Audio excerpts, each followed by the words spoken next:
तव प्रताप और राखे प्रभु, जई हूँ नाथ तुरंत। अस कही आय सुपाई पद, बंदी चलेहु हनुमंत। भरत बाहुबलशील गुण, प्रभु पद प्रीति अपार। मन महु जात सराहत, पुनि पुनि पवन कुमार। मन महु जात सराहत, पुनि पुनि पवन कुमार। गोस्वामी तुलसीदास जी ने अपने जीवन में जितनी भी कृतियां लिखी, उन सभी में जो सर्वश्रेष्ठ कृति है श्री रामचरितमानस, जिसका अखंड पारायण हमारे और आपके घरों में शुभ आयोजनों पर होता रहता है। आप लोग सुने होंगे, जब नया किसी का मकान बनता है ना, घर भोज करना होता है, तो 24 घंटे का अखंड रामायण पाठ रखवा देते हैं। ऐसे ही हमारे घरों में जब मुंडन का शुभ अवसर होता है, यज्ञोपवीत का अवसर होता है, ऐसे कई भी मंगल उत्सव जब होते हैं ना, तो लोग 24 घंटे का अखंड रामायण पाठ करवाते हैं। ये उसी रामायण पाठ का अंश है। भगवान श्री राम यानी मर्यादा पुरुषोत्तम भगवान श्री राम के जीवन की जो गाथा है ना, उसका नाम है श्री रामचरितमानस, जिसे लिखा है गोस्वामी तुलसीदास जी ने, और ये लिखी गई है अवधी भाषा में। हिंदी भाषा की एक बोली है अवधी, उसी अवधी बोली में लिखा हुआ ये महाकाव्य, जो 7 अलग अलग सोपान, यूं कहें तो 7 अलग अलग अध्यायों में बटा हुआ है। भगवान श्री राम की बाल लीला का वर्णन सबसे पहले बाल कांड में है। तत्पश्चात भगवान श्री राम की आगे की जो लीला है अयोध्या कांड में है। उसके आगे की जो लीला है वो अरण्य कांड में है। उसके आगे की लीला किष्किंधा कांड में है। उसके आगे की जो लीला है वो परम पवित्र सुंदर कांड में है। सुंदर कांड के बारे में भी आप जानते होंगे, अक्सर लोग मंगलवार को सुंदरकांड का पाठ करवाते रहते हैं। किसी भी श्री हनुमान जी के मंदिर में चले जाइए, अगर मंगलवार या शनिवार को पहुंचे हैं तो यदा कदा सुंदरकांड का पाठ होते मिल जाएगा। तत्पश्चात भगवान की लीला लंका कांड में प्रवेश करती है, और अंतिम जो खंड है उसका सोपान कहते हैं उसे, वो है हमारा उत्तर कांड। यानी बालकांड, अयोध्या कांड, अरण्य कांड, किष्किंधा कांड, उसके बाद सुंदर कांड, पुनः लंका कांड और अंत में उत्तर कांड। यह 7 अलग अलग अध्याय, जिन्हें गोस्वामी तुलसीदास जी ने सोपान कहा है, में विभक्त है यह रामचरितमानस। उसी श्री रामचरितमानस के लंका कांड से यह बात उठाई गई है जो आज के हमारे प्रसंग में है। इस पाठ को शुरू करने के पहले 5 मिनट की कहानी आपको जाननी बहुत जरूरी है। जब तक इस कहानी को नहीं समझेंगे तब तक यह दोहा प्रारंभ ही नहीं कर पाऊंगा मैं।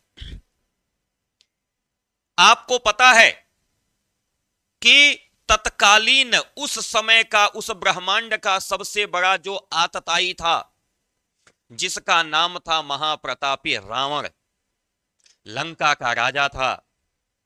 कोई ऐसा देव नहीं था, कोई ऐसा ऋषि नहीं था, कोई ऐसे यक्ष किन्नर गंधर्व, कोई भी ऐसे नहीं था। कोई ऐसा, मैं कह सकता हूं कि मतलब अखिल ब्रह्मांड में कोई भी ऐसा सच्चरित्र व्यक्ति नहीं था जो उसके आचरण से प्रताड़ित न हो। देव धनुज यक्ष किन्नर गंधर्व, कौन ऐसा था जो उसकी आज्ञा का पालन न करे। सबको परेशान करना, सबको त्रास देना, यह उसका सामान्य स्वभाव था। उसी रावण ने जगत जननी आदिशक्ति मां जगदंबा मैया सीता का अपहरण भी किया था। यह भी कहानी भारतवर्ष के, मतलब भारतवर्ष में जन्म लेने वाले हर बच्चे को पता होगी कि सीता का हरण रावण ने किया था। कालांतर में समुद्र पर पुल बना, भगवान श्री राम भाई लक्ष्मण के साथ महाराज सुग्रीव की संपूर्ण सेना लेकर के लंका में उतरे हैं और महाभीषण संग्राम प्रारंभ हुआ है। संग्राम के दौरान एक समय ऐसा आता है कि रावण का पुत्र है मेघनाद, अत्यंत मायावी है, उसने एक घोर शक्ति चलाई है। अब वो भैया लक्ष्मण के हृदय में लग जाती है और भैया लक्ष्मण मूर्छित होकर के गिर जाते हैं। मूर्छित यानी बेहोश होकर के गिर जाते हैं। लक्ष्मण भैया जब मूर्छित हो जाते हैं, लक्ष्मण भैया जब बेहोश हो जाते हैं, उस समय भगवान राम बड़े व्याकुल हो जाते हैं। प्रश्न उठता है कि प्राण कैसे बचेंगे? तो उसी लंका में रहने वाले जो राजवैद्य हैं, जिसका नाम है सुखेड़, उनका परिचय देते हैं विभीषण जी। विभीषण जी बताते हैं कि भगवान, लंका के जो राज्य वैद्य है सुषेण, वो बड़े योग्य व्यक्ति हैं। अगर उनसे राय मांगी जाए अथवा उनसे परामर्श लिया जाए तो निश्चित रूप से वो ऐसी औषधि बता सकते हैं जिससे लक्ष्मण भैया के प्राण पुनः वापस आ जाएंगे। श्री हनुमान जी महाराज को आदेश होता है। श्री हनुमान जी महाराज जाते हैं लंका के अंतर्गत और वहां से सुखेड़ वैद्य को घर समेत उठा लाते हैं और ला करके उस स्थान पे रख देते हैं जहां पे भैया राम लक्ष्मण को गोदी में लेकर के बैठे हुए हैं। सुखेड़ वैद्य निकलते हैं घर से बाहर, प्रसंग को समझते हैं और अपने वैद्य धर्म का पालन करते हैं। सुखेड़ कहते हैं, यद्यपि मैं तो हूं शत्रु का, भाई मैं आपके पक्ष का नहीं हूं, शत्रु के पक्ष का हूं, रावण के पक्ष का मैं हूं और रावण को जीतने के लिए आप युद्ध कर रहे हैं, मैं आपकी सहायता नहीं करना, लेकिन यह मेरा वैद्य का धर्म है। जिस दिन मैंने वैद्य का यह वस्त्र पहना था, जिस दिन मुझे डिग्री मिली थी ना, उस दिन मुझे यह शपथ दिलाई गई थी कि मैं मानवता की सेवा करूंगा और सेवा करते समय यह नहीं देखूंगा कि यह शत्रु है कि हमारा मित्र है। केवल बीमार है, वह एक मानव है, यदि उसको हमारे सेवाओं की आवश्यकता है तो मैं उसके लिए करूंगा। और इस संकल्प के साथ सुखेड़ वैद्य लक्ष्मण भैया के स्वास्थ्य को देखते हैं। स्वास्थ्य को देखने के दौरान वह परामर्श देने के बताते हैं कि एक ऐसी औषधि जो हिमालय पर है, अगर प्राप्त हो जाए तो लक्ष्मण भैया के प्राण बच जाएंगे। श्री हनुमान जी महाराज वहां से हिमालय के लिए प्रस्थान करते हैं, संजीवनी बूटी लेकर आने के लिए। मार्ग में रावण का भेजा हुआ एक और राक्षस मित्र है कालनेमी, जो रावण का भेष बना करके बैठा हुआ था, उसने हनुमान जी को रोकने का प्रयास किया। हनुमान जी ने उसको परम गति दे करके हिमालय की तरफ प्रस्थान किया है। श्री हनुमान जी हिमालय पहुंचे हैं। हिमालय पहुंचने के बाद श्री हनुमान जी ने संजीवनी बूटी के पर्वत को देखा है। हनुमान जी सोचे कि थोड़ी सी औषधि लेके चलूंगा, कदाचित वहां पहुंचने के बाद सुखेड़ वैद्य कहे नहीं और ज्यादा औषधि की आवश्यकता है। ऐसी स्थिति में मेरे पास समय होगा क्या कि मैं पुनः वापस आऊं और फिर यहां से औषधि ले जाऊं? या कदाचित सुखेड़ वैद्य ने कह दिया नहीं, ये वाली औषधि नहीं बल्कि ये वाली औषधि चाहिए थी, तो क्या मेरे पास समय होगा कि मैं आऊंगा और फिर औषधि ले जाऊंगा? क्योंकि एक कंडीशन यह भी थी कि सूर्योदय होने के पहले औषधि आनी चाहिए। अगर सूर्योदय हो गया तो फिर लक्ष्मण भैया के प्राण नहीं बचेंगे। हनुमान जी वहां पे अपनी बुद्धिमत्ता का परिचय देते हैं और पूरा का पूरा मेडिकल स्टोर ही टांग लेते हैं। हाँ, वो पूरा पर्वत ही उठा लेते हैं, जिसे आप यूं समझे कि पूरा मेडिकल स्टोर ही उठा लेते हैं कि पूरा मेडिकल स्टोर ही लेते चलो, जितनी आवश्यकता होगी, जिस जिस औषधि की आवश्यकता होगी, सुखेड़ वैद्य अपना पहचान करके ले लेंगे। यहां तक की कहानी शायद हमको पता है। इसके बाद की कहानी और लक्ष्मण भैया के पास पहुंचने के बीच का प्रसंग है ये, जो आज हम पढ़ने वाले हैं। हिमालय से श्री हनुमान जी महाराज हाथ पर द्रोण पर्वत लेकर के उड़े हैं। मार्ग में अयोध्या पड़ती है, हिमालय और लंका, अयोध्या बीचों बीच में पड़ती है। अगर आप भारत का नक्शा देखेंगे तो भारत का नक्शा कैसा है बड़े भैया? अगर भारत का नक्शा देखेंगे तो दक्षिण भारत का स्वरूप ऐसा दिखता कि नहीं दिखता? ऊपर का स्वरूप ऐसा दिखता है कि नहीं दिखता? तो अगर हम यहां पे हिमालय को मान लें और यहां पे लंका को मान लें तो यह जो मार्ग है, इसी मार्ग में बीच में उत्तर प्रदेश यानी अयोध्या जी पड़ती है। आकाश मार्ग से सीधे रास्ते से श्री हनुमान जी जा रहे हैं। अयोध्या में बैठे हुए भरत भैया नीचे से देखते हैं कि अरे इतनी बड़ी आकृति आसमान में उड़ते हुए जा रही है, ये कोई मनुष्य नहीं हो सकता, ये कोई ना कोई राक्षस ही है, क्योंकि इतनी बड़ी आकृति कोई मनुष्य या देवता क्यों बनाएगा? भरत भैया इस आशंका में कि मेरे बड़े भाई श्री राम दक्षिण की तरफ गए हुए हैं और यह कोई बहुत बड़ा राक्षस जो है जा रहा है, कदाचित उनको नुकसान न पहुंचा दे, इसलिए भरत भैया अयोध्या में नीचे बैठे बैठे बाण चला देते हैं। श्री हनुमान जी के हृदय में बाण लगता है। पर्वत को लिए हुए हनुमान जी उतर आते हैं और अयोध्या की सीमा में हनुमान जी गिर पड़ते हैं। भरत भैया जब तक दौड़ के पहुंचते हैं, हनुमान जी के मुख से आवाज निकलती है, अरे राम ये क्या हो गया, लक्ष्मण भैया के प्राण कैसे बचेंगे, आह मैं तो घायल हो गया, मैं यह जमजूनी बूटी लेकर के सूर्योदय के पहले कैसे पहुंचूंगा। इस तरह के विलाप को सुनकर के भरत भैया परेशान, कहते हैं कि आप राम को कैसे जानते हैं, कौन है आप महात्मन, अपना परिचय दीजिए, और क्या हुआ है मेरे लक्ष्मण को। हनुमान जी ने जब भरत जी के स्वरूप को देखा तो एक क्षण के लिए विस्मृत हो गए कि अरे ये तो मेरे प्रभु राम की तरह दिखते हैं, जैसे मेरे प्रभु राम जिनको मैं वहां लंका में छोड़ के आया हूं, बिल्कुल वैसा ही स्वरूप है, कोई अंतर नहीं। भरत जी चरणों को पकड़ लेते हैं, कहते हैं प्रभु राम आप यहां कैसे। उन्होंने कहा मैं राम नहीं, मैं राम का छोटा भाई भरत हूं, मैं अभागा भरत हूं जिसकी वजह से राम वनवास के लिए गए, मैं वही अभागा भरत हूं जिसकी वजह से आज राम जी वन में जंगल जंगल घूम रहे हैं। क्या हुआ है हनुमान बताओ। परिचय का क्रम चलता है, हनुमान जी पूरी कहानी बताते हैं। भरत भैया बड़े दुखी होते हैं। भरत भैया दुखी होने के साथ साथ एक बार में कहते हैं, मैं अपने प्रसंग को शुरू करूंगा, कहानी का समझ में आ गई हो तो वीडियो को लाइक कर लीजिएगा। भरत भैया सीधे कहते हैं, चढ़ ममसायक शैल समेता, मैं अपने धनुष पर बाण चढ़ा रहा हूं और मेरे बाण पर इस पर्वत के साथ बैठ जाओ। पठवहु तो ही जहां कृपा निकेता, जहां कृपा के समुद्र भगवान श्री राम जी हैं, मैं सीधे तुमको वहीं पहुंचा दूंगा। क्यों? क्योंकि तुम बाण लगने से घायल हो गए हो, पर्वत का वजन बहुत बड़ा है, कदाचित तुम सूर्योदय के पहले न पहुंच पाओ, इसलिए हे हनुमान मेरे बाण पर बैठ जाओ। कैसे बैठो? पर्वत के साथ बैठ जाओ, यह बाण सीधे तुमको ले जाकर के वहीं पहुंचाएगा जहां भगवान श्री राम जी हैं। हनुमान जी बड़े आश्चर्य में पड़ते हैं, कहते हैं हाँ? मेरा वजन इतना, पर्वत का वजन इतना, और ये बाण मुझे लेकर के वहां तक जाएगा।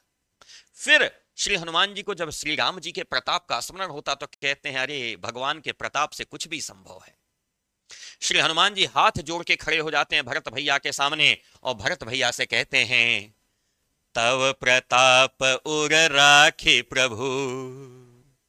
हे प्रभु, हे भरत भैया, यहां पे जो प्रभु शब्द आया है ना, ये भरत भैया के लिए आया। कहते हैं हे प्रभु, हे भरत भैया, आपके प्रताप को हृदय में रख करके, आपकी जो शक्ति बाहुबल को मैंने देखा है, इस उड़ते हुए हनुमान को आपने क्षण मात्र नहीं लगा धरती पर उतार दिया। इस प्रताप को मैं समझ गया। आप कह रहे हैं मेरे बाण पर बैठ जाओ, मैं सीधे लंका पहुंचा दूंगा। आपके इस शक्ति को, आपके इस प्रताप को मैं हृदय में धारण करके हे प्रभु मैं तुरंत जाऊंगा, आप चिंतित न हो, मैं पहुंच जाऊंगा। तब प्रताप उर राखी, तुम्हारे प्रताप को अपने हृदय में स्थान देते हुए मैं तुरंत जाऊंगा।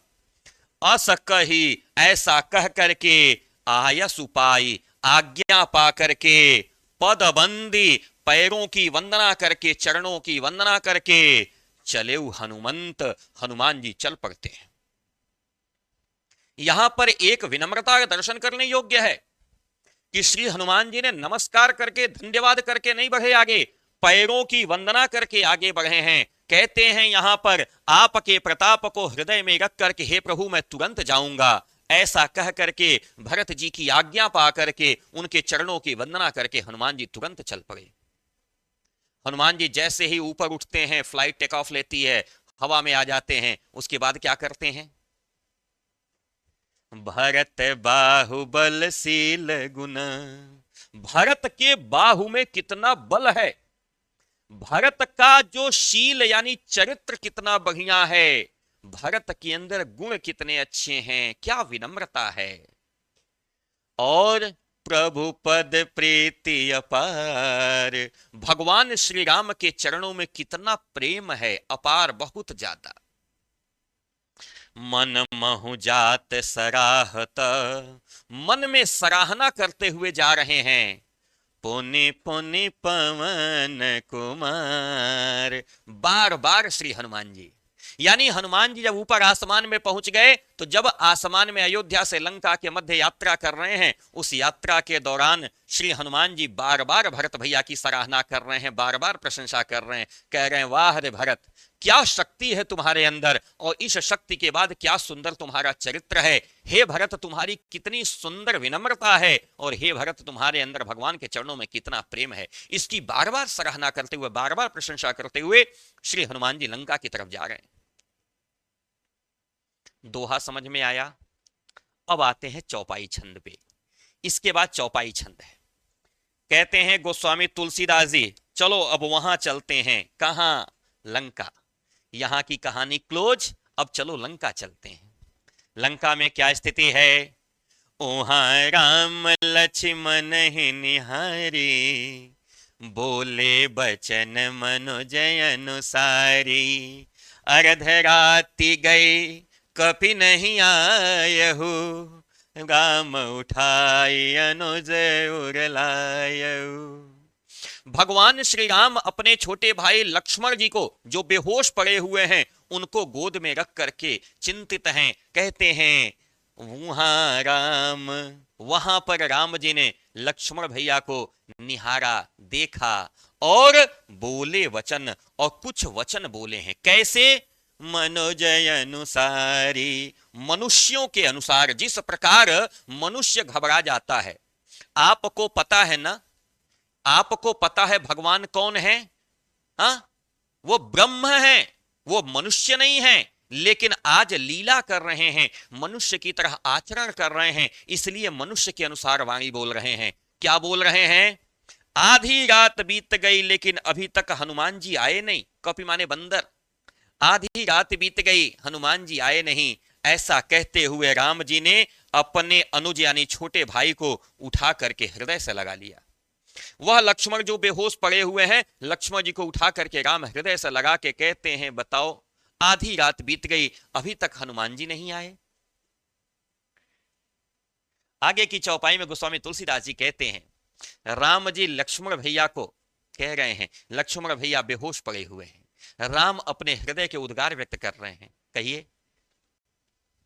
सकहु न दुखे देखे मोहि काऊ, बंधु सदा तव मृदुल स्वभाऊ, मम हेत लागे तजेहु पेतु माता, सहेहु विपिन दुख आतप बाता, सहेहु विपिन दुख आतप बाता। श्री राम जी कहते हैं, हे मेरे भाई लक्ष्मण, तुम मुझे कभी दुखी नहीं देख सकते थे। हे मेरे बंधु, तुम्हारा स्वभाव हमेशा से कितना कोमल रहा है। मेरे लिए मम हित लागी, मेरे फायदे के लिए तुमने अपने पिता और मां को त्याग दिया। महाराज दशरथ को छोड़ दिए, अपनी मां सुमित्रा को छोड़ करके तुम मेरे साथ चले आए। मेरे लिए तुमने अपने माता और पिता का त्याग कर दिया।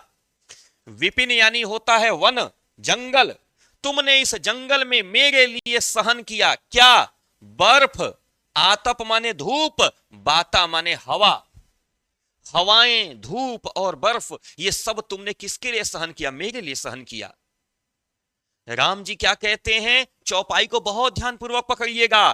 कहा, मुझे तुम कभी दुखी नहीं देख सकते थे। हे मेरे भाई, तुम्हारा स्वभाव हमेशा से कितना कोमल रहा है। मेरे लिए तुमने अपने माता पिता को त्याग दिया। मेरे लिए तुम इस जंगल में आकर के, हिम यानी ठंडक, बर्फ, आतप माने होता है धूप, यहां हिम से अर्थ लेंगे सर्दी, आतप से अर्थ लेंगे गर्मी। कहा तुमने सर्दी, गर्मी, हवाएं सब सहन किया। किसके लिए? मेरे लिए सहन किया। सो अनुराग कहां अब भाई, उठहु न सोने मम बच बिकलाई, जो जनते हूं बन बंधो बिछो।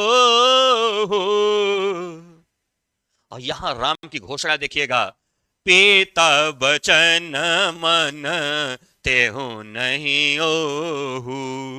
राम जी कहते हैं, हे मेरे भाई, वह प्रेम तुम्हारा कहां चला गया? तुम कभी मुझे दुखी नहीं देख सकते थे, आज मैं रो रहा हूं। क्यों? उठ करके तुम मुझे सांत्वना क्यों नहीं दे रहे हो मेरे भाई? बेहोश लक्ष्मण को गोद में लेकर के राम रो रहे हैं, कह रहे हैं कि हे लक्ष्मण, तुम्हारा स्वभाव कितना कोमल था, तुम मुझे कभी दुखी नहीं देख सकते थे, आज वह प्रेम तुम्हारा कहां चला गया? मेरे इन व्याकुल वचनों को सुन करके तुम उठते क्यों नहीं? मेरे बच यानी वचन, विकलाई माने व्याकुल, मेरे इन व्याकुल वचनों को सुन करके तुम क्यों नहीं उठते? अगर मुझे पता होता, जो जनते हूं, यदि मैं जानता कि इस वन में जाने पर बंधु से विछोह हो जाएगा, मेरे भाई से मेरा नाता छूट जाएगा, यदि मुझे यह पता होता तो यह राम पिता की बात कभी नहीं मानता। अगर इस राम को पता होता कि वन में जाने पर तुमसे मेरा विछोह हो जाएगा, वन में जाने पर तुम मुझे छोड़ के चले जाओगे, तो शायद मैं पिता की बात कभी नहीं मानता। राम आगे कहते हैं, सुत बेत नारी भवन परिवारा, हो ही जाए जग बारहि बारा, अस बेचारे जिय जाग हुताता, मिलहि न जगत सहोदर भ्राता, मिलहि न जगत सहोदर भ्राता। राम जी कहते हैं, हे लक्ष्मण, अगर मैं चाहूं तो पुत्र, सुत माने होता है पुत्र, वित्त माने होता है वित्त, वित्त माने धन, और नारी, नारी माने होता है पत्नी, भवन यानी मकान, और परिवार का मतलब होता है सगे संबंधी। ये इस संसार में, जग माने संसार में, बार बार हो सकते हैं, बार बार मिल सकते हैं। एक पुत्र के न रहने पर दूसरा पुत्र पाया जा सकता है। वित्त यानी धन नष्ट हो जाए, दोबारा धन भी कमाया जा सकता है। यदि पत्नी की मृत्यु हो जाए, दोबारा विवाह हो सकता है, दोबारा पत्नी भी मिल सकती है। भवन अगर ध्वंस हो जाए तो दोबारा भवन भी तैयार हो सकता है। परिवार बिछड़ जाए, दोबारा परिवार संगी साथी सब मिल जाएंगे।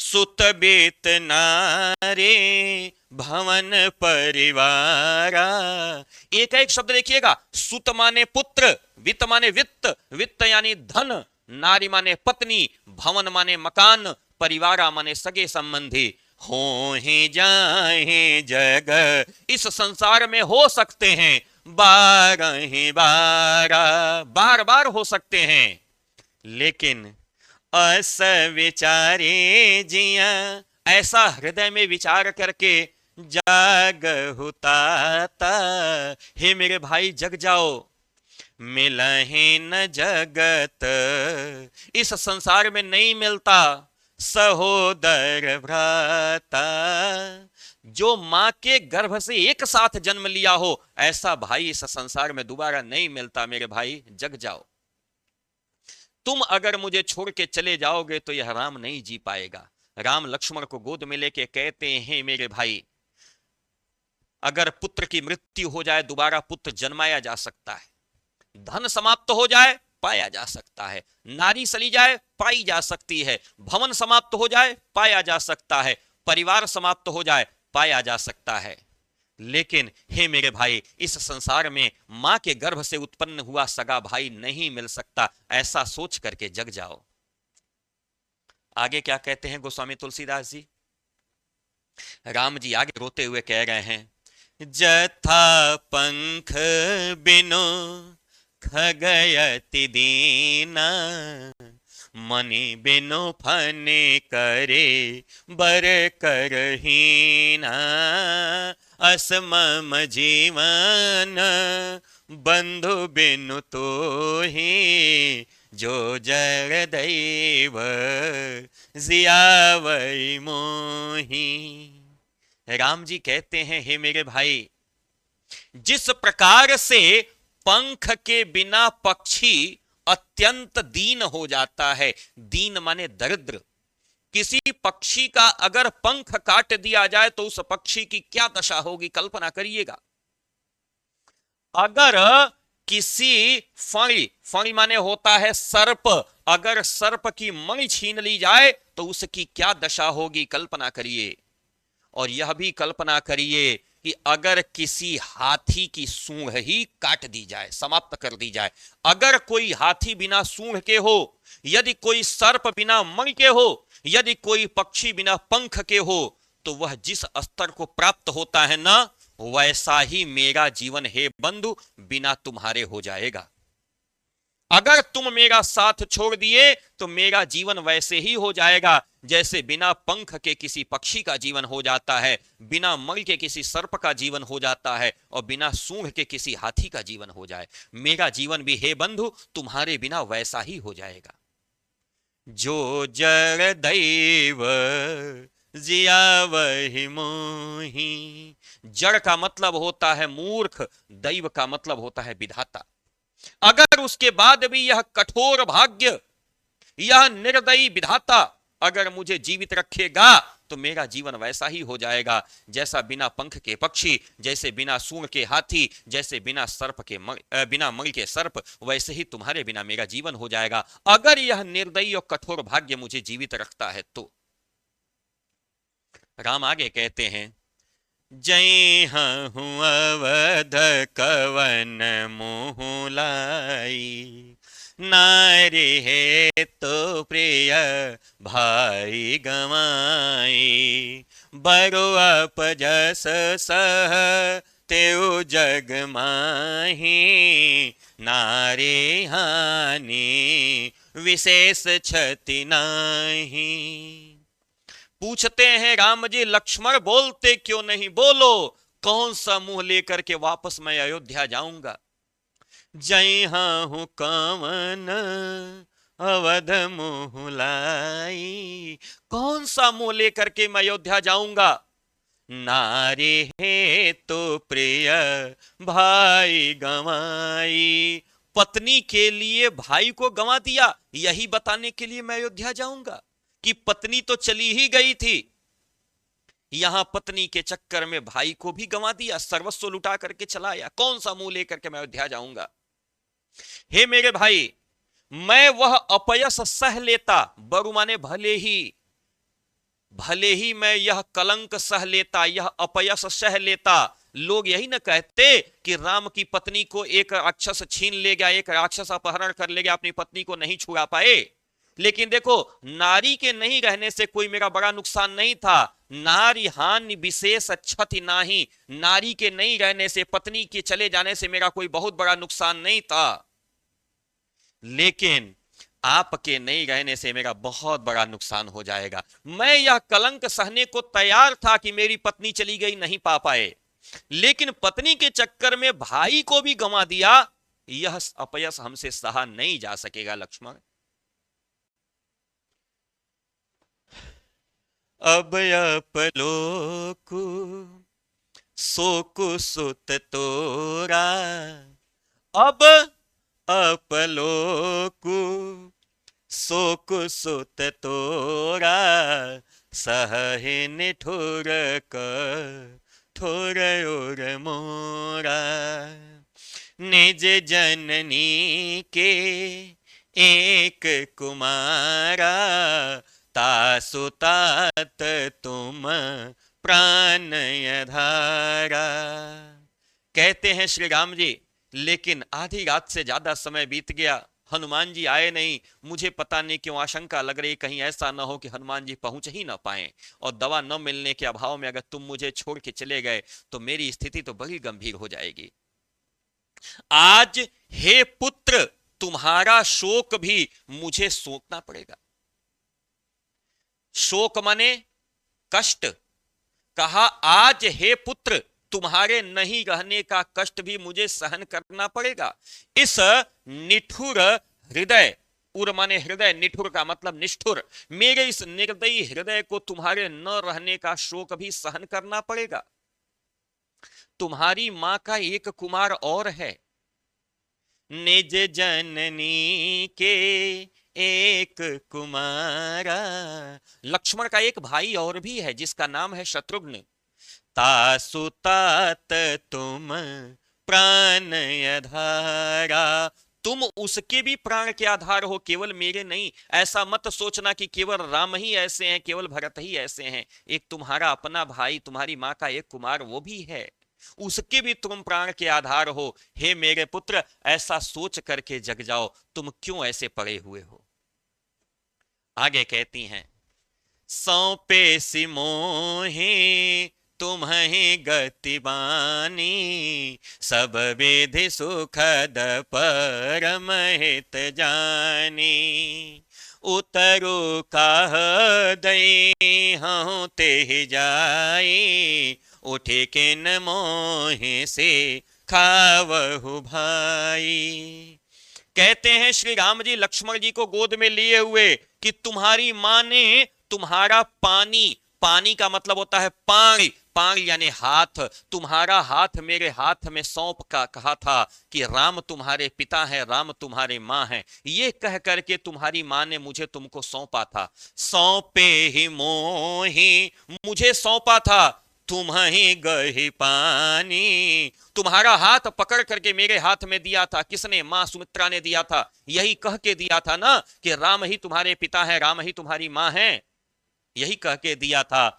सब विधि सुखद परम हित जानी, हर प्रकार से फायदेमंद, हर प्रकार से हितैषी जान करके तुम्हारी मां ने तुम्हारा हाथ सौंपा था मुझे। हे मेरे भाई, उठ करके मुझे क्यों नहीं सिखाते कि आखिर उनको जा करके मैं क्या उत्तर दूंगा कि जिस भाई का हाथ तुमने मेरे हाथ में पकड़ाया था, उस भाई को मैं छोड़ करके चलाया। उठ करके क्यों नहीं बताते मुझे। बहुविधि सोचत सोच विमोचन, स्रवत सलिल राजीव दल लोचन। जो सोच विमोचन है, सोच विमोचन माने लोगों की चिंताओं को जो समाप्त करने वाले हैं, ऐसे भगवान श्री राम खुद ही बहुत प्रकार से सोच रहे हैं। जिनके नाम का स्मरण प्राप्त करते ही लोगों के मन का सोच समाप्त हो जाता है, जिनके नाम का आश्रय लेने से लोगों की चिंता समाप्त हो जाती है, वो भगवान आज बहुत प्रकार से चिंता कर रहे हैं। और उनके राजीव दल लोचन, राजीव दल माने कमल, लोचन माने नेत्र, कमल के समान सुंदर नेत्रों से लगातार आंसू बह रहे हैं। स्रवत सलिल, सलिल माने पानी, लगातार स्रवत माने गिर रहे हैं, सलिल माने पानी, राजीव दल लोचन यानी कमल के समान सुंदर नेत्रों से लगातार जल बह रहा है। यहां पर शंकर जी कह रहे हैं, हे पार्वती सुनो, आपको एक चीज और निवेदन कर दूं कि श्री रामचरितमानस जो है ना, वो शंकर जी का ही कथन है। शंकर जी पार्वती जी को जो कहानी सुना रहे हैं ना, वही कहानी हम और आप यहां सुन रहे हैं। कहते हैं शंकर जी, हे उमा सुनो, यह जो रघुराई है ना, ये जो रघुनाथ जी है ना, यह अखंड हैं, इनका कोई कुछ बिगाड़ नहीं सकता। ये तो भक्तों की कृपा के लिए मनुष्य रूपी व्यवहार वो कर रहे हैं। हे उमा सुनो, यह रघुराई अखंड हैं, इनका कोई कुछ बिगाड़ नहीं सकता। वो तो भक्तों की कृपा के लिए, भक्तों पर कृपा करने के लिए मनुष्य के कारण यह स्वभाव दिखा रहे हैं। नर गति, मनुष्य का स्वभाव ये प्रदर्शित कर रहे हैं। केवल किस लिए? भक्तों पर कृपा करने के लिए, और कोई कारण नहीं है। तुम चिंतित मत हो, ये केवल भगवान की लीला है, इसमें कोई सत्यता नहीं है। ये केवल अपने भक्तों पर कृपा करने के लिए राम जी ऐसी लीला कर रहे हैं। आगे क्या लिखते हैं? ये सोरठा छंद में लिखा है इन्होंने, प्रभु प्रलाप सुनिकान, बिकल भय बानर निकर, आई गयो हनुमान, जेमी करुणा महावीर रस।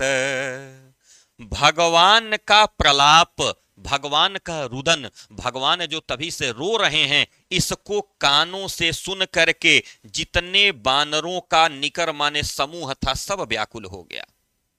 बानरों के जो समूह थे, निकर माने समूह, बानरों का जो समूह था, वो सारा का सारा समूह भी व्याकुल हो गया। सारे लोग व्याकुल होकर के रोने लगे। केवल राम जी नहीं रो रहे हैं, राम जी के साथ जितने बानर भालू हैं सब रोने लगे, सब व्याकुल हो गए। उसी बीच में हनुमान जी पहुंच गए। आई गए हनुमान, तब तक हनुमान जी आ गए। जिम करुणा महावीर रस, मानो ऐसा लगा कि करुण रस का प्रसंग चल रहा था, उसी में वीर रस आ गया। यानी जैसे ही करुणा शोक रोने की बात हो रही थी, वहीं पे उत्साह आ गया। अरे वाह, हनुमान जी तो दवा लेकर आ गए, अब हमारे लक्ष्मण भैया उठ के बैठ जाएंगे। लोगों के मन में उत्साह आ गया। सोरठा का अर्थ देखेंगे, भगवान का रोना सुन करके अपने कानों से बानरों का समूह व्याकुल हो गया। उसी बीच में हनुमान जी पहुंच गए हैं, और जैसे ही हनुमान जी पहुंचे हैं, ऐसा लगा कि मानो करुण रस का प्रसंग चल रहा था और उसी में वीर रस आ गया। आगे क्या हुआ? जैसे ही हनुमान जी आए तो क्या हुआ? अरे हर से राम भेटे हनुमाना, राम जी हर्षित हो करके हनुमान जी को भेंटना शुरू कर दिए। भेंटना माने हृदय से लगा लिए। अति कृतज्ञ प्रभु परम सुजाना, सुजाना माने होशियार। भगवान श्री हनुमान जी को अत्यंत कृतज्ञ भाव से अपने हृदय से लगा करके लगे प्रसन्न होने। कहा हनुमान जी कैसे हैं? परम सुजाना है, बहुत ज्यादा ज्ञानी हैं। राम जी ने देखा, अरे हनुमान ने तो अपनी बुद्धिमत्ता का वो प्रदर्शन किया है कि सोच भी नहीं सकते। आज हनुमान ने पूरा का पूरा पर्वत उठा के लाके दो कल्याण किया है इस संसार पर। इस संसार पर हनुमान जी ने दो कल्याण किए हैं। क्रमांक एक, लंका में बैठे हुए लोगों को अब आज के बाद दवा लाने के लिए हिमालय तक की यात्रा नहीं करनी पड़ेगी। एक मेडिकल स्टोर यानी एक हॉस्पिटल यहां भी स्थापित कर दिया हनुमान जी ने ला करके। अब यहां के लोगों को दवा के लिए उतनी दूर तक यात्रा नहीं करनी पड़ेगी। यह संसार पे कल्याण किया है हनुमान ने। और दूसरा कल्याण किया है हनुमान ने मेरे ऊपर, कि मेरे भाई के प्राण बचाने के लिए आधी रात में जाकर के 3000 किलोमीटर और 3000 किलोमीटर की वापसी भी कर डाली है। इस तरह से कृतज्ञ भाव से हनुमान के प्रति समर्पित होकर के भगवान श्री राम ने उनको हृदय से लगा लिया। कहते हैं आगे गोस्वामी तुलसीदास जी, तुरत वैद्य तब कीन्ह उपाई, तुरंत सुखेर वैद्य को जैसे ही दवाई मिली, सुखेर वैद्य जी ने उपाय किया। क्या उपाय किया? यह दवा कैसे बनाई जाएगी, क्या क्या मिला के बनाई जाएगी, कैसे पिलाया जाएगा। तुरंत वैद्य जी ने वह उपाय किया, और उपाय करने का फायदा यह हुआ, उठ बैठे लक्ष्मण हर्षाई, लक्ष्मण भैया प्रसन्न होकर के उठ गए। लक्ष्मण भैया तुरंत उठ करके बैठ गए। बोलो जय जय श्री सीताराम। क्या हुआ? जैसे ही राम जी पहुंचे हैं, भगवान राम ने कृतज्ञ भाव से अत्यंत प्रेम पूर्वक श्री हनुमान जी को अपने हृदय से लगा लिया है। इधर सुखेर वैद्य ने दवा का उपाय किया है और तुरंत लक्ष्मण भैया को पिलाया है। लक्ष्मण भैया उठ करके प्रसन्न होकर के बैठ गए हैं। और जैसे ही लक्ष्मण भैया प्रसन्न हुए तो क्या हुआ? अरे हरंत लाई प्रभु भेंटे उभ्राता, भगवान राम ने अपने भाई श्री लक्ष्मण जी को अपने हृदय से चिपका लिया। हर से सकल भालू कपिव्राता, जितने भालू जितने बानर थे सारे के सारे बानर भालू प्रसन्न हो गए। लिखते हैं, अरे कपि पुनि वैद्य तहां पहुंचावा, हनुमान जी ने वैद्य को, कौन सा वैद्य? सुखेर वैद्य को पुनः कहां पहुंचा दिया? वहीं पहुंचा दिया। जय विधि तब ही ताहि लई आवा, जिस प्रकार से उस समय वहां से लाया था श्री हनुमान जी ने, उसी प्रकार से वैद्य को वहीं वापस पहुंचा दिया। यह बात लंका में कोई नहीं जान पाया। आगे लिखते हैं, यह वृतांत दशानन सुनेऊ, अब जब यह बात अगले दिन राक्षसराज रावण को पता चली। दशानन माने 10 मुख वाले, दशानन कहते हैं रावण को जिसके 10 मुख हैं। क्या क्या हुआ? हनुमान जी दवा लेकर के आए, हनुमान जी को राम जी हृदय से लगाए। सुखेर वैद्य ने दवा बनाई, श्री लक्ष्मण जी को पिलाई। लक्ष्मण जी प्रसन्न होकर के बैठ गए। चारों तरफ भगवान और हनुमान जी की जय जयकार होने लगी। फिर क्या हुआ? श्री हनुमान जी ने उन वैद्य महोदय को कपि पुनि वैद्य तहां पहुंचावा, सुखेर वैद्य को वहीं पहुंचा दिया जहां से उस समय जिस प्रकार लाए थे, माने घर समेत उठा के लाए थे, घर समेत ले जाके पहुंचा दिए। आई गई बात खत्म, रात बीत गई, सवेरा हुआ। जब सवेरे यह बात दशानन को पता चली, यह वृत्तांत दशानन सुने, वृत्तांत माने कहानी। जब इस कहानी को दशानन ने सुना, अरे अति विषाद पुनि पुनि सिर धुनेऊ, अत्यंत दुखी होकर बार बार अपना शरीर पीटने लगा। सिर माने मस्तक, धुनेऊ माने पीटने लगा। बार बार दुखी होकर के, विषाद माने अत्यंत दुख के मारे अपना सिर पीटने लगा। अरे भगवान, कहां से लक्ष्मणवा बच गया जी, नहीं बचना चाहिए था। शत्रु क्या चाहता है? शत्रु चाहता है क्या कि लक्ष्मण बच जाए? रावण बार बार अपना सिर लगा पीटने, अरे बाप रे बाप, इतना मेहनत से तो मेघनाद ने इतनी बड़ी कीर्ति की थी कि लक्ष्मण को हाँ ठिकाने लगाया था, ये बताओ शत्रु तो जीत गया, लक्ष्मण के प्राण बचा लिए उसने, अब तो दोबारा फिर ये दोनों मिलकर के टूटेंगे हमारे ऊपर। ऐसा सोच करके रावण बार बार अपना सिर पीटने लगा। व्याकुल कुंभ करन पहियावा, विविध जतन करी ताहे जगावा। व्याकुल हो करके रावण भाग करके कुंभकर्ण के पास पहुंचा है और बहुत प्रकार से उपाय करके कुंभकर्ण को जगाया है। कुंभकर्ण की क्या विशेषता थी? कुंभकर्ण भैया एक बार तपस्या कर रहे थे ब्रह्मा जी की, और तपस्या के पीछे उद्देश्य यह था कि हमको इंद्र बना दिया जाए। कुंभकर्ण अपने एकदम जिह्वा पर आगे रखे हुए थे कि जैसे ही ब्रह्मा जी सामने दिखाई देंगे, कहेंगे बेटा वर मांगो, तुरंत मैं कहूंगा हमको इंद्रासन दे दिया जाए। देवताओं को यह बात पता चली, कहे अरे बाप रे बाप, ये मांगेगा इंद्रासन। ब्रह्मा जी कुछ सोचते विचारते हैं नहीं, कह देंगे तथास्तु, ये बयान भाई ले आकर यहीं हमारे आसन पे बैठ जाएगा तो हम लोग कहां जाएंगे। तो सरस्वती जी से उन लोगों ने प्रार्थना की और सरस्वती जी जाकर क्योंकि जिह्वा पर बैठ गई। जैसे ही ब्रह्मा जी प्रकट हुए, तुरंत कहे बताओ बच्चा क्या वर मांगते हो। कुंभकर्ण को मांगना था इंद्रासन, बेचारा मांग लिया निद्रासन। ब्रह्मा जी कहे तथास्तु। अब बेचारा कुंभकर्ण तब से होता क्या था, 6 महीना सोता था, एक दिन जागता था, एक दिन भर पेट खाता था, अब फिर 6 महीना सोता था। समझ में आई बात? आज 6 महीना बीत गया, जाकर के बेचारा रावण उसको बड़ा प्रयास करके विविध जतन करी, बहुत सारे उपाय करके उसको जगाया। जब जगा तो क्या हुआ, अरे जागा निशिचर देखिए कैसा, वह राक्षस जगा है। कुंभकर्ण यानी राक्षस, निशिचर माने राक्षस। यहां निशिचर शब्द सर्वनाम के रूप में आया है, किसके लिए? कुंभकर्ण के लिए। कहा कुंभकर्ण जब जग करके खड़ा हुआ तो कैसा दिखता है, अरे मानहु काल देह धरि वैसा, मानो लगता है स्वयं यमराज शरीर धारण करके आ गए हो, इस प्रकार से विशाल काय शरीर वाला स्वामी है वो। कुंभकर्ण कैसा दिखता है जगा तो, ऐसा लगता है कि स्वयं काल, स्वयं मौत शरीर धारण करके आ गई हो। आगे लिखता है कुंभकर्ण बोझा कहु भाई, कुंभकर्ण पूछता है हे भाई कहो, अरे काहे तव मुंह रहे सुखाई, तुम्हारा मुंह काहे सूखा हुआ है बताओ। व्याकुल हो करके कुंभकर्ण पूछता है कि अरे मेरे भाई तुम्हारा मुंह इतना ज्यादा क्यों सूखा हुआ है, भाई बताओ तो क्या मामला है, क्यों जगाए हो हमको, कुछ कारण है, क्यों तुम्हारा मुंह सूखा हुआ है। कथा कहे सब ते ही अभिमानी, जही प्रकार सीता हरियाणी, तात कपिन सब निशिचर मारे, महा महा जोधा संहारे।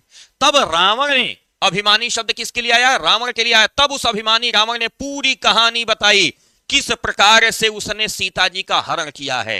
रावण ने यह भी बताया कि यार ये तो जितने बंदर थे, बंदरों ने मिलकर के सारे राक्षसों को मार डाला। जो बड़े बड़े योद्धा थे, महा योद्धा, उनको तो सबसे पहले मार डाला। क्या हुआ, कहानी को समझिएगा। जैसे ही कुंभकर्ण जगता है तो कैसा दिखता है, मानो काल, मौत स्वयं शरीर धारण करके आ गई है। कुंभकर्ण तुरंत पूछता है हे भाई कहो, ये तुम्हारा मुंह क्यों सूखा हुआ है। तो रावण बेचारा हाथ जोड़ करके पूरी बात बताता है कि क्या क्या मैंने किया है पिछले 6 महीना में, पूरा कहानी सुनाता है। कहा कथा कही सब ते ही अभिमानी। तब उस अभिमानी रावण ने पूरी कहानी बताई। जही प्रकार सीता हरि, जिस प्रकार से सीता का हरण करके लाया था वो पूरी कहानी सुनाया। उसने यह भी कहानी सुनाया, अरे तात कपिन सब निशिचर मारे, कहां तो राक्षसों को, बानर भालुओं को मार के खाना चाहिए था, ये बानर भालू मिलके सारे राक्षसों को मार डाले। महा महा जोधा संहारे, जो बड़े बड़े योद्धा थे उनको तो पहले समाप्त कर दिया। अब फिर क्या हुआ, कुंभकर्ण नाम लेके पूछता है किसको किसको मार डाला। कहा किसको किसको मार डाला, दुर्मुख को मार डाला। कहा है दुर्मुखवा मरा गया, कहा पहले मराया, सबसे पहले दुर्मुखों को मारे सब। कहा अच्छा, वो जो था देवांतक, सूररिपु शब्द प्रयोग किया है गोस्वामी तुलसीदास जी ने। सूररिपु एक राक्षस का नाम नहीं है। सूररिपु नाम का मतलब सूर माने होता है देवता और रिपु माने शत्रु। दरअसल इस राक्षस का नाम है देवांतक। क्या नाम है, देवांतक। इसमें आ की मात्रा छूट गई, रुको, देवांतक, ये राक्षस का नाम है जिसके लिए सूररीपु शब्द प्रयोग किया गोस्वामी तुलसीदास जी ने। कहा कुंभकर्ण जागते ही पूछा, कहा सारे राक्षसों को मार दिए सब? कहा रहे सबको मार दिए सब। कहा दुर्मुखवा? कहा दुर्मुखवा को तो पहले मारे सब, खत्म। कहा अच्छा, अब वो जो था देवांतक, देवांतक माने जो देवताओं को भी मार डालता था, कहता है उसको तो टंगरी पकड़ के पटक दिए सब, वो बोल गया था। कहा वो गया? अच्छा, वो जो था मनुज आहारी, मनुज आहारी माने नरांतक, इसका नाम है नरांतक। इस राक्षस का क्या नाम है? नरांतक। कहा वो जो मनुष्यों का भोजन बनाता था, जो देवताओं को खाता था, कहा उसका तो टंगरी पकड़ के पटक दिए, सच्चे बोल गया। कहा अच्छा छोड़ो जाने दो। ये जो मनुष्यों को भोजन बना के खाता था, कहा अरे उसका तो पूछो मत, तू तो कहां गया आज तक नहीं पता, उसको भी मार डाले सब। कहा अच्छा उसको भी मार डाले? कहा खत्म, बवाल साफ। कहा अच्छा हो जो बड़का योद्धा था जिसका नाम था अतिकाय, कहा अतिकाय उसको तो दूसरे के दिन पीट पीट के मार डाले सब, खत्म। कहा अच्छा अकंपन? कहा दांते काट के मार डाले सब उसको, वो पहले खत्म। कहा अच्छा सब मर गए? कहा सब खत्म, दुई जाने बचे हैं, एगो हम बचे हैं, एगो आप बचे हैं, बस खत्म बवाल। सब सफा चट करवा के तब तुमको जगाया हूं। हाँ, हमसे बड़ा प्रतापी कोई नहीं होगा, पूरे लंका का सर्वनाश करने के बाद आया हूं तुमको जगाने। कुंभकर्णवा कपार पकड़ लिया, कहा अरे मेरे भाई, अरे पहले जगा दिए होते, सब खत्म हो गया तब जगा के क्या करोगे?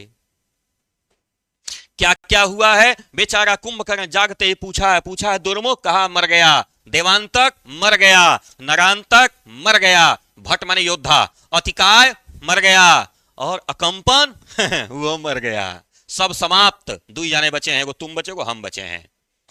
कहा महोदर महोदर वो मर गया, महोदर माने इसका बहुत बड़ा पेट हो। आदि कबीरा, महोदर आदि जो वीर थे, अपर माने बड़े वाले। कहा बड़का जो महोदर नाम का जो योद्धा था, सब खत्म, सब सफा चट करवाने के बाद आया हूं। परे समर मही सब रणधीरा, रणधीर माने योद्धा, मही माने धरती पर, युद्ध में गिर पड़े हैं। कहा युद्ध में सभी धरती पर गिर गए, अर्थात युद्ध में सब मारे गए। परे समर, समर माने युद्ध में, मही माने धरती पर पड़ गए हैं। कौन? सभी रणधीर, सभी ये जो बड़े बड़े योद्धा थे, सब युद्ध में धरती पर गिर पड़े, अर्थात मृत्यु को प्राप्त हो गए, सब समाप्त हो गए। बेचारा कुंभकर्ण कपार पकड़ के क्या कह रहा है?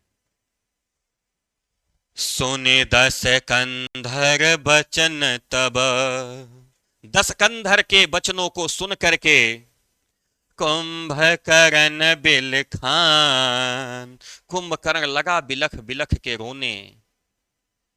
जगदम्बा हरियाणी अब, जगदम्बा को हरण करके लाए हो? अरे मूर्ख, सठ माने होता है मूर्ख। इसके बाद भी तुम कल्याण चाहते, उसके बाद भी चाहते हो कि तुम्हारा कल्याण हो जाए। जगदम्बा हरियाणी अब, सठ चाहत कल्याण। अरे मूर्ख, जो पूरे इस ब्रह्मांड की मां है, जगदम्बा है, जगत की अंबा है, पूरे जगत की जो मां है, उसका तुमने हरण कर लिया है, इसके बाद भी तुम चाहते हो कि तुम्हारा कल्याण हो जाए? कहां संभव है? तो ये जो पाठ था भैया ना, ये लंका कांड के दोहा संख्या 60, 61 और 62 को हम लोगों ने पढ़ा है। दोहा संख्या 60 से लेकर के 62 के मध्य लंका कांड, जिसे लिया गया था श्री रामचरितमानस से। आशा करता हूं ये पाठ अच्छे से, शानदार, बढ़िया तरीके से आपको समझ में आया होगा। हाँ, अगर किसी तरह की कोई असुविधा रह गई हो तो कमेंट बॉक्स में दीजिए, हम उसको सेटिस्फाई करने का प्रयास करेंगे। हाँ, सेशन अच्छा लगा हो तो वीडियो को लाइक करना, और यदि पहली बार है तो चैनल को सब्सक्राइब करना न भूलिएगा। मैं रविकांत मैत्र त्रिपाठी, जनपद देवरिया से। मिलते हैं जल्दी अगले वीडियो के साथ, तब तक के लिए सादर जय श्री सीताराम, नमस्कार, सत श्री अकाल, जय हिंद। अस बिचारे जिय जागहु ताता, मिलहि न जगत सहोदर भ्राता, मिलहि न जगत सहोदर भ्राता।